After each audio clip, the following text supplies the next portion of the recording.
வணக்கம். நான் உங்கள் Aathira. Welcome to Aathira audio books. ராதையை கண்டு கொண்ட கண்ணன் சீசன் 3 சாப்டர் 27 என்ன நடந்ததுன்னு பார்க்கலாமா? ஷில்லாங் நகரத்தை சுற்றி பார்க்கும் வாய்ப்பு இதுவரை ராதிஷாவிற்கு சரியாக அமையவில்லை. இடையில் 10 நாட்கள் உடம்பு முடியாமல் போனது. இப்பொழுது அவளுக்கு கியாஷை கண்டுபிடிக்க எந்த அவசரமும் இல்லை. அவள் வந்த வேலையை சிறப்பாக முடித்து விட்டாள். இப்போது அவன் வாழும் இந்த இடத்தின் சராசரி வாழ்க்கையை வாழ்ந்து பார்க்க நினைத்தாள் ராதிஷா. அவளுக்கு வேற இலவசமாக ஒரு டிரைவர் இப்போது கிடைத்திருக்கிறான் அல்லவா? அதாங்க அந்த ஆதவனுக்கு ராதிஷாவை மட்டும் எப்படியாவது வெளியே டேட்டிங் கூட்டி செல்ல வேண்டும் என்று ஆசைப்பட்டான். ஆனால் அவனால் ஸ்ருதியை எந்த விதத்திலும் கலட்டிவிட முடியவில்லை. அவள் அவர்களுடன் ஊர் சுற்ற கிளம்பிவிட்டாள். நாங்கள் உங்களை தொந்தரவு செய்யவில்லை என்று நினைக்கிறோம். எங்களுக்காக நீங்கள் டிரைவ் பண்ணுவது கஷ்டமாக இருக்கிறது என்றாள் ராதிஷா ஆதவனிடம். சேச்ச, அதெல்லாம் ஒன்றுமில்லை. டிரைவர் வந்திருந்தால் நம்ம ஃப்ரீயாக இருந்திருக்க முடியாது. நானே டிரைவ் செய்வதால் உங்களுக்கும் ஜாலியாக இருக்கும் என்றான் ஆதவன். ஆனால் ராதிஷா அவனுக்கு எந்த பதிலும் அளிக்காமல் காரின் பின் சீட்டில் நன்றாக சாய்ந்து அமர்ந்தாள்.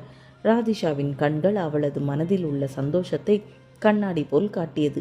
அவளது சந்தோஷம் நிறைந்த முகத்தை ஆதவன் பின்புற கண்ணாடியில் அவ்வப்போது பார்த்து மகிழ்ந்தான். அவனால் தான் அவள் இவ்வளவு சந்தோஷமாக இருக்கிறாள் என்று தப்பு கணக்கு போட்டான் ஆதவன். ராதிஷா கியாஷை நினைத்தவுடன் அவனது அணைப்பும் இதமான முத்தங்களும் நினைவுக்கு வர அவளது முகம் வெட்கத்தால் சிவந்தது. அவனது நினைவுகளில் மூழ்கி போயிருந்தாள்.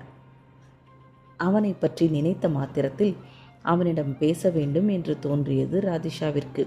ஆனால் அதே நேரம் அவனை அடிக்கடி தொந்தரவு செய்ய மாட்டேன் என்றும் அவள் சொல்லியிருக்கிறாள். என்ன செய்வது என்று யோசித்தவள் அவனுக்கு ஒரு மெசேஜ் அனுப்ப துணிந்தாள். கியாஷ், நான் உன்னை மறுபடியும் ரொம்ப மிஸ் பண்ணுறேன். நீயும் என்னை மிஸ் பண்ணுகிறாயா என அனுப்பினாள். வெகு நேரம் அவனுடைய பதிலுக்காக காத்திருந்தாள். ஆமாம், இன்று இரவாவது சீக்கிரம் உறங்கு என்று அனுப்பினான் கவின். என்ன பதில் இது? அவள் கேட்ட கேள்விக்கு அவனிடமிருந்து பதில் வரவில்லையே. என்ன செய்வது என்று யோசித்தாள்.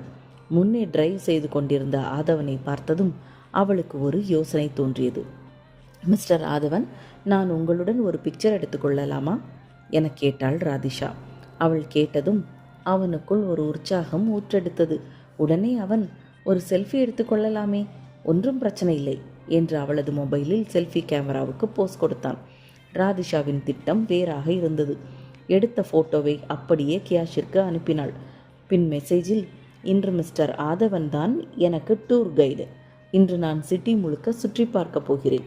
நைட் நாங்கள் சேர்ந்து படம் பார்க்க போகிறோம் என்று அனுப்பினாள். இது போதும் என்று தோன்றியது ராதிஷாவிற்கு. தெரிந்தே ஸ்ருதியை பற்றிய எந்த விஷயத்தையும் அவள் குறிப்பிடவில்லை. அவனை பார்த்து கொண்டே ராதிஷா, கியாஷ், நீ என்னை பத்திரமாக பார்த்து கொள்ளவில்லை என்றால் என்னை யாராவது தூக்கிச் சென்று விடுவார்கள் என்று மனதிற்குள் நினைத்து கொண்டாள். அவள் எதிர்பார்த்தபடி உடனே கியாஷிடமிருந்து மெசேஜ் வந்தது. எத்தனை பேர் இருக்கீங்க? எங்கே போயிட்டுருக்கீங்க? இந்த மாதிரி தெரியாத இடத்துல இப்படியெல்லாம் பொண்ணுங்க தனியாக போகிறது நல்லதில்லை என்று அனுப்பியிருந்தான். கியாஷ், டோன்ட் வரி, நான் உன்னுடைய திஷா. நான் பத்திரமாகத்தான் இருக்கிறேன். நீங்கள் இருக்கும் பொழுது நான் எதை பற்றியும் கவலைப்படவில்லை.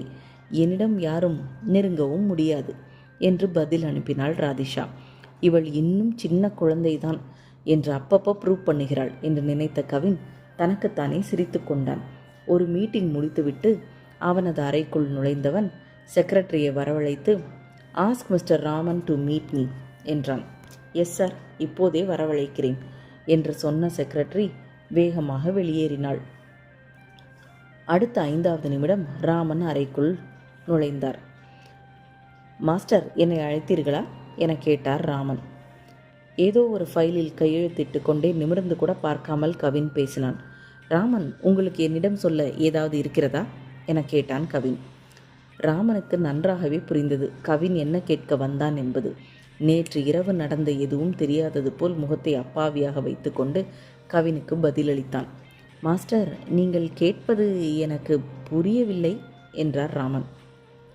கவினுடைய முகம் கோபத்தாலும் அருவருக்கத்தக்க பொருளை பார்த்தது போல் முகத்தை வைத்து கொண்டு ராமனை நிமிர்ந்து பார்த்தான். ராமன், இந்த அப்பாவித்தனமான முகம் உங்களுக்கு சற்றும் பொருந்தவில்லை.